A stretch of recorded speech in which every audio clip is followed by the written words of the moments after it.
It's a crazy windy day out here at home again. So we get these windstorms that come through, and it's so windy. Like our gate blows open, so I literally have my car parked up against the gate, and by car I mean an SUV. Car would probably just blow away too. No, I can't think of that. Oh, sprinkler. So I'm coming out to water. I like to do that in the mornings and just kind of check on everything, but yeah, the wind has been just absolutely terrible. Gusts up to 50 miles an hour. So yesterday, and since we've just got the tramp set up, Cole staked this thing down. I can't even remember how many stakes are in there, but also with pretty serious ratchet straps, you know, like as if you were holding some sort of precious card. Look at my hair, holy cow. I kind of wanted everyone to see how windy it is. We did not have any casualties in the big garden. I was really worried about that, about losing some of our wall of waters. I had to keep checking on that most of the day, just because if one of these were to tip over, they are full of water and they would just pretty much smother the plants. So thought I'd show everyone. This is our broccoli and cauliflower, so just giving them a good soak. One of the best things about putting in this great big garden has been some quiet alone time for Mom. I can come out here, and I know usually, I mean, if Caspin sees me out here, she likes to come out and help, but it's like one of the sweeter quiet moments in the day. Wow, my hair is really, that's fabulous. So I've really enjoyed that. I will tell you, stuff has started popping up that we did from seed, and so I'll show you some of that here. These are teeny tiny baby radishes, and I was really worried because a lot of this stuff, once it starts to get hot, it struggles to do well. And so I was happy to see not only the radishes pop up, but I'll bring it over here and show you some of the others. We finally got our potato box in, so there are 5 different varieties of potatoes that we have in there. And then these, you can see these little guys are the beets. And I planted these in a row. I probably will not do that in the future, even for just the fall crops this year, because it's kind of a waste of space. I'm gonna have to thin those out, and instead of having beets, you know, lots of beets available, I will only have one little line here in this garden. So here comes a big gust, and you can hear it before it gets here. And I mean, I don't know, they're kind of scary. Anything and everything will just pick up and go. So yeah, I've been really fortunate that nothing here in the yard. You can see there's weed paper, garbage everywhere.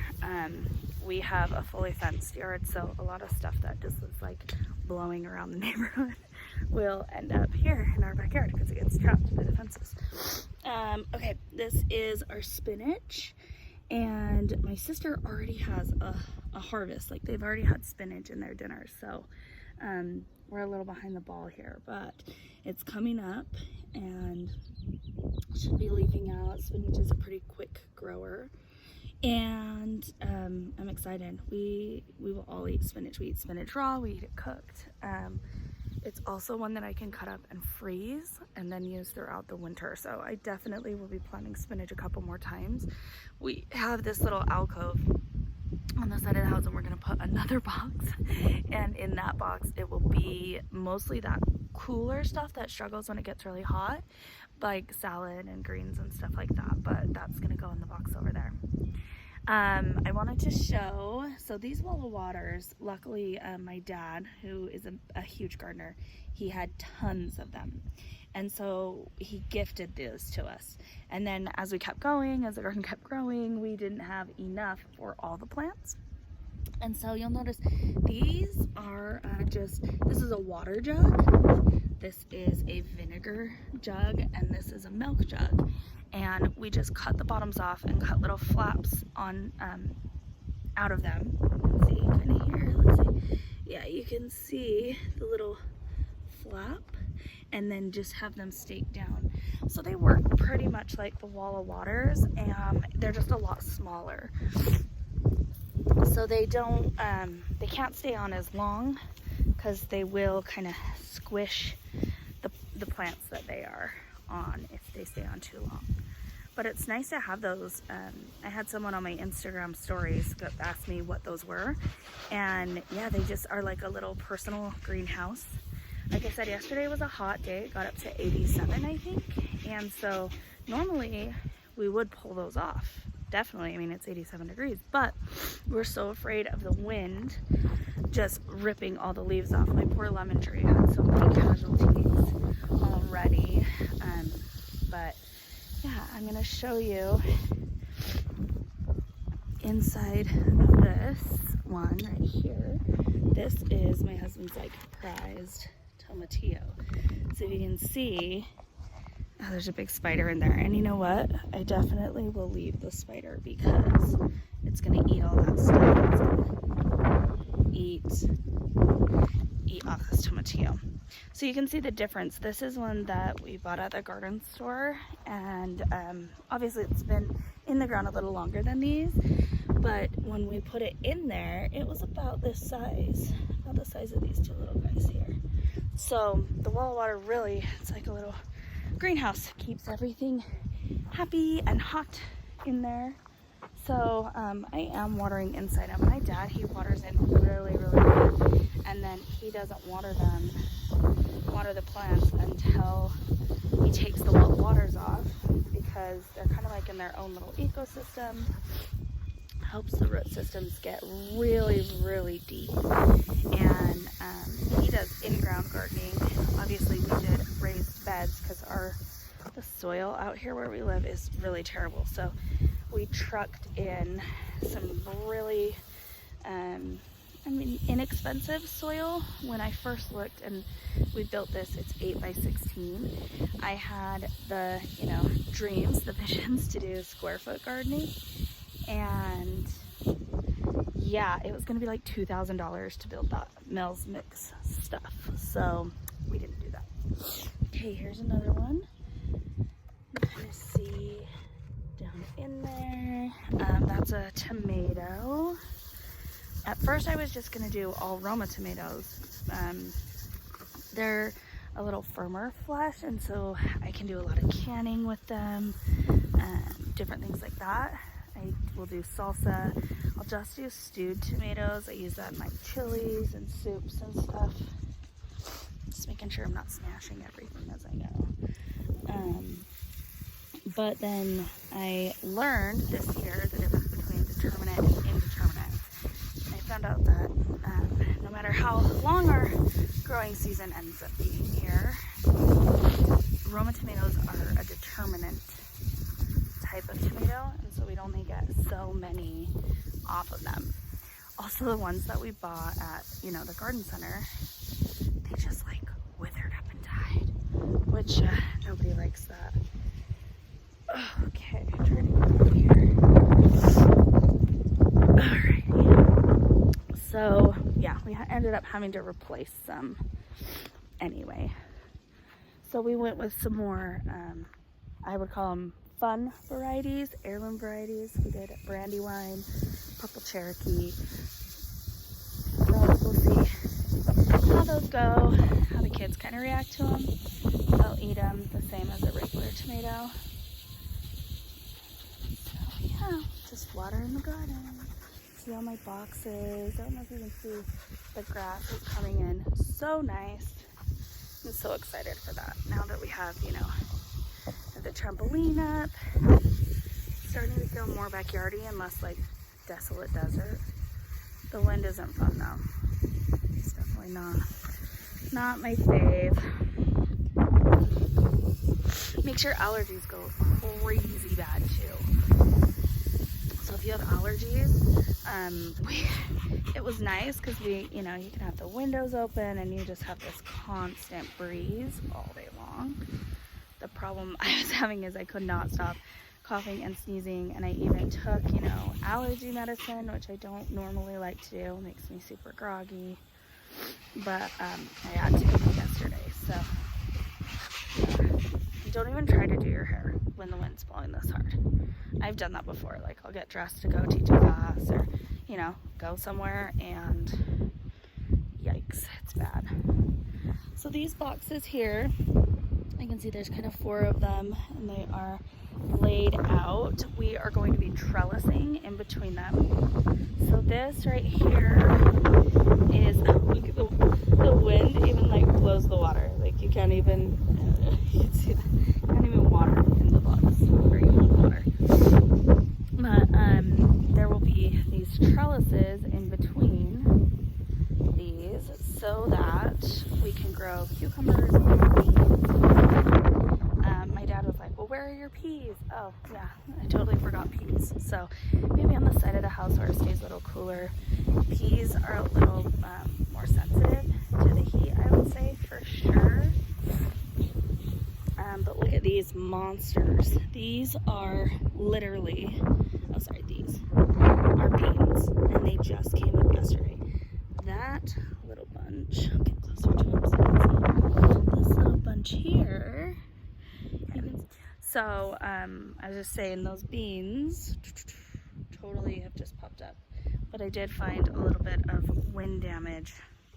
I know my lemon tree took a hit because I came out and there were leaves everywhere, so I kind of had to move it up against the house. But, yeah, my straight neck, yellow zucchini, squash, summer squash, whatever you want to call them, broke off totally in half. So we'll see if it comes back. So this is a big thing of dill, and we started this literally from seed, and it's been outside kind of ever since it popped up. Oh, the wind. But we do a lot of pickling. So I pickle green beans, we pickle obviously pickles, cucumbers for pickles, jalapenos, cherry peppers, lots and lots of different pickling things that I will use this dill for. And so I might actually make more. I tried to use some of this on dinner last night. I did some halibut, and my husband was like, don't touch the dill. It's not ready yet. Don't even. You can see here I have my rosemary. So it's in a pot because it just makes it so much easier to keep. And I can move it around, different things like that. So just watering in these beds. And yesterday I had to redo my lettuce tower. So I won this amazing vertical garden lettuce tower several years ago. I mean, years and years ago. Before we even moved to this house. I'm gonna do a little hose management here. And we've used it for years. This year I decided to put all new soil in it, and I used what's called Fertimulch. That's the type of soil we put in the big bed too. And nothing would grow. It just seemed really heavy and it looked like mud. So as much as I think that's a much more cost-efficient option, don't do it. Use potting soil, use bagged stuff, because I ended up having to redo it and lost a bunch of lettuce. So this one is totally crazy. See the trees? See, these ones always tell you.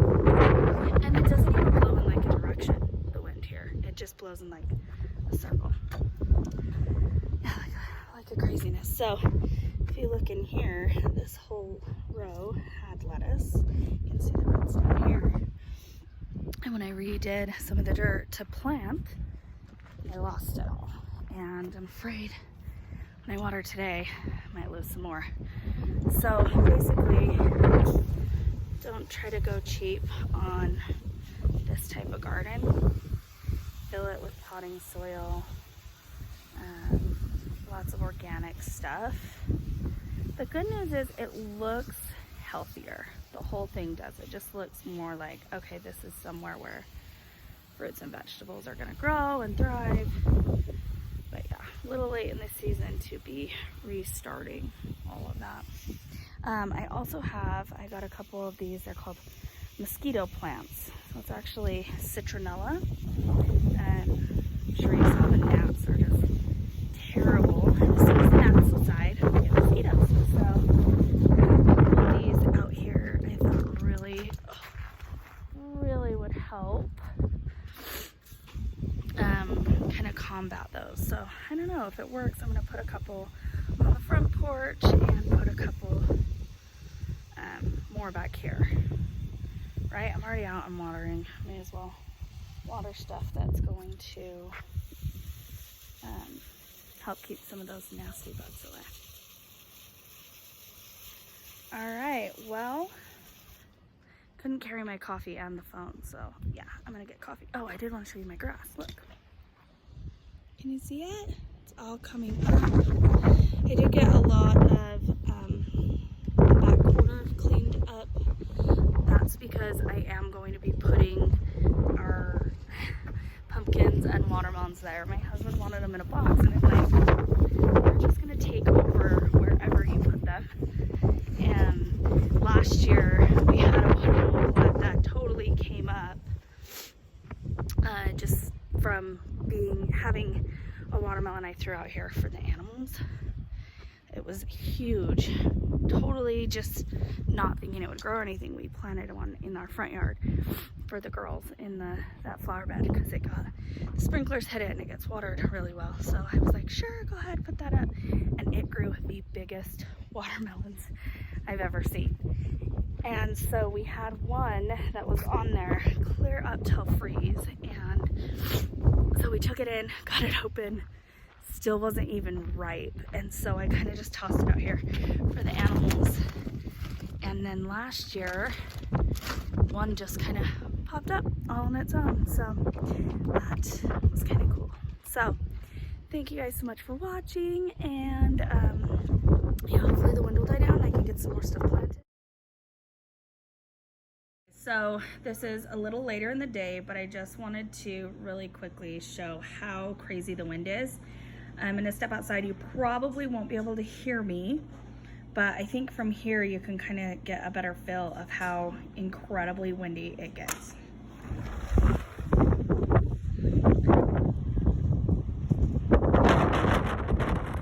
and it doesn't blow in like one direction. You can see my neighbor's pergola is kind of being blown all over.